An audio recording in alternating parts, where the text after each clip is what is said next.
Last Saturday afternoon nga, nagplano nga kami ni Dading lumabas. O diba, naalaman yung late upload tayo for today's video, charis. So kaya talaga kami lumabas ni Daddy that time is meron nga kami yung bibilhin na para kay Aizen. So dun kami sa toy store dito sa may Olea, dito sa may Riyadh. Dun kami nagpunta para nga bumili sana ng bike. Kaya lang nga, itong si Aizen napakahirap, alam nyo bang, bilhan ng kung ano-ano. Dahil hindi mo talaga siya mapipilit bumili kapag hindi nga niya gusto. Kaya naman, lumabas kaming walang dalang bike, charis. Since malapit lang tong King Fahad Library dun sa pinuntahan naming bilihan ng laruan, nag-decide na nga lang kami ni Daddy na dito na lang magpunta at since nabanggit nga nung friend niya na meron daw dito mga laruan. So, nung dumating nga kami dito ay napakadami talagang pwedeng rentahan ng mga e-bike.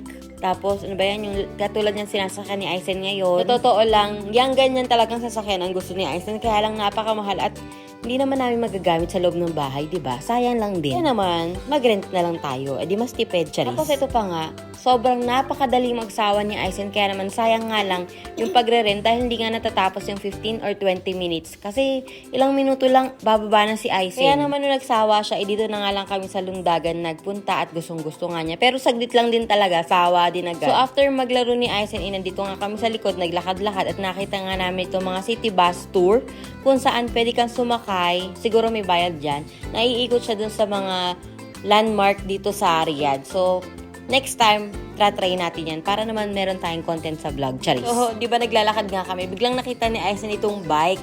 Mas gusto sana ni Daddy yung e-bike para hindi daw siya hirap, kaya lang yung anak niya mas gusto ang bike. Sino bang hindi mahihirapan kung kabigat ng pasahero, charis? Kaya naman nandyan lang kami paikot-ikot. Medyo okay din naman, medyo may kalakihan, pero unlike dun sa pinuntahan namin last time, na may ganito rin na mas malaki. Kung meron akong follower or may nakakapanood itong vlog ko na taga dito sa Saudi or sa Riyadh, so, pwede kayo magpunta dito ng mga kids nyo dahil mag-e-enjoy talaga dahil napakaraming pwedeng pagrentahan ng kung ano-anong sakay na pambata. Kaya nga na sinabi ko, ang bilis nga magsawa ni Aizen. Alam nyo bang meron siya nakita dyan mga fire truck na gusto nga niya sakyan at gusto na nga bumaba sa bike. So, bali, tinapos lang pala namin ni Daddy yung pagbabike, tas umuwi na rin kami. Maybe next time babalik kami dito, dala namin yung maliit na toy car ni Aizen para naman hindi na kami magre-rent.